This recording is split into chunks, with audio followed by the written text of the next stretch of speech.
city of Chicago. I train professional athletes. I train in different cities. I do fitness presentations. And this is my first time getting to speak to the believing community, so I'm excited. Today we're going to go over just some of the basics of exercise. Everyone knows that they should do it. A lot of us have general ideas, so I'm just going to open up the floor for a question and just start off. What is exercise? Just yell out anything. Exerting your body so you can have energy. Energy, exerting your body to have energy. Physical Anything. fitness. Fitness. Anything. Yell something out. Motivation. Motivation. All right. Exercise is three-part. Exercise is three-part. And I like to open up the floor with that question because a lot of us want to start an exercise program, but we don't necessarily know what it is. All right, but it's a three-part. It's cardio, it's resistance training, and it's stretching. I don't know too many people that do all three. And unless you're a personal trainer, unless you're a professional athlete, unless you do it, not too many of us do all three. And we need to do all three. From age 20 to age 70, the average person will lose 70% of their range of motion. That's why a lot of us, as we get older and older, tend to get shorter and shorter. Not stretching is the equivalent to having a car for 5 years and never opening the door. You can only imagine the first time you open the door what's going to take place with the car, right? It's going to be a lot of squeaks. It's going to be a lot of different things because the car door is made to be open the same way that our muscles are made to be stretched. Cardio, what does the word cardio mean? It means heart. Heart disease runs rampant in our community. Heart disease can be offset through cardio. Give me an example of cardio. Riding the bike. Riding the bike. Swimming. Walking. Jogging. Walking. Running. How often should a person do cardio?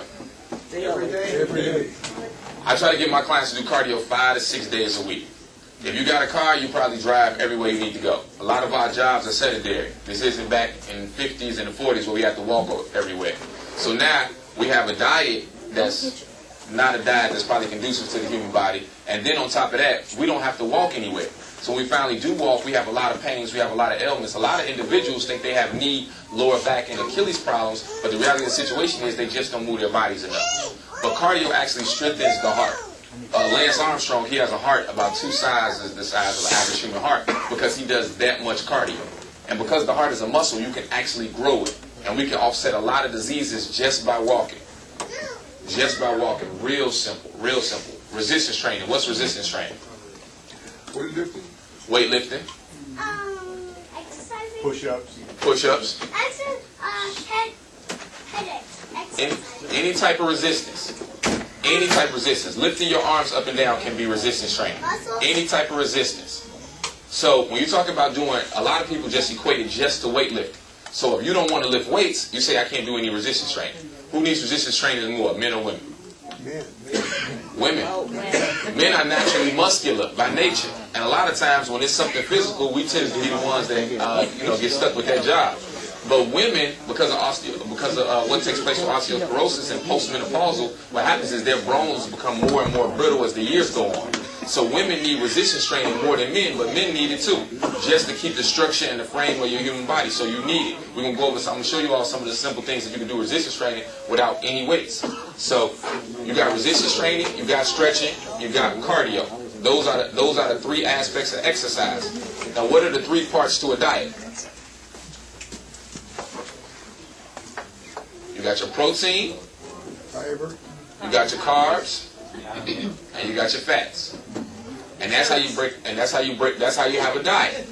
Now, when we start eating sweets, which a lot of us do, a lot of sweets, a lot of bean pies, a lot of cakes, a lot of that stuff. As we start to eat more and more sweets, what tends to happen to our body?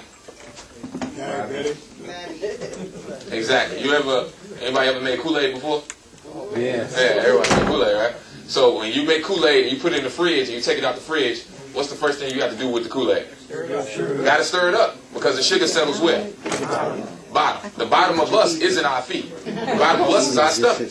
So a lot of times what happens is somebody will come to me and they'll say, well, how can I lose my stomach? Well, I feel like my stomach is too big. And then I'll say, well, won't you stop eating sweets? They'll say, well, I didn't know. How do you know I'm eating sweets? I'm like, 'cause I can see it. It's in your stomach. So it sits there. Stomach fat is the most dangerous fat that we can have. So a lot of us will have a lot of fat accumulating over our stomach, and then we don't know what to do about it. But we don't think to reduce our sweets. Now, I'm going to give you all a tip that I give a lot of my clients. Now, what happens when you eat sweets late at night, which a lot of us do. So you eat something sweet at 9 o'clock, you go to bed at 9:30. That sugar sits in your system throughout the entire night. Now you're generally waking up with something sweet, whether you think so or not. Maybe it's your oatmeal, maybe it's your coffee. Now you're waking up with something sweet. Now you just put something sweet in your stomach before you went to bed. Now you're waking up with something sweet. So what happens when you heat something up? What tends to happen to it? It expands. It expands. So guess what? That sugar starts to expand in your stomach. And as we all can see when we walk around, the believers in the community, stomachs getting bigger and bigger and bigger and bigger. You know, it just keeps getting bigger, right? And we don't know what to do about that. What we should do, we have to increase our dinner time. Ideal dinner time is what? 4 to 6 p.m. Most of us know this, most of us don't follow. It's 4 to 6 p.m. because the body needs 4 hours between when you eat dinner and when you generally go to bed, which is about an average of 10 o'clock. When you give yourself a 4-hour in your window between when you eat dinner and when you go to bed, then guess what? Your metabolism gets a head start on burning up the food that you just put into your stomach. Now, because you eat dinner at 4 o'clock as opposed to 10:30, now you didn't give yourself a 4-hour in your window. Now you go to bed and you wake up, but now you wake up with cardio. Then what happens is your body thinks that it's just been going through a fast because the last time that you had food was almost 12 hours ago. That's the equivalent to a fast. That's what we do every single year. So now because your body's went through a fast, then it's going to reach to try to grab something. Remember I told you the 3 aspects of a diet: protein, carbs, and fat. You don't have any protein in your system and you don't have any carbs, so what's the body burning?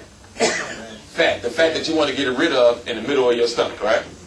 And that's the way that you start to put together a program and you can enhance physically where you want to go. But these are just some of the basics. Some of the basics. Another thing you want to take heed to is water. Water. You want to drink as much water as you can. What's the opposite of water? Pop. Pop. Pop is the I don't know for the life of me how we even serve pop in the community without feeling guilty. Pop is terrible. And there's one thing worse than pop: diet pop. That's the only thing worse than pop: diet pop. Now, why is diet pop worse than pop? Because some of y'all creative and you think I'm not getting any calories in, right? Diet pop is worse than regular pop because of the artificial sweetness that somebody just mentioned.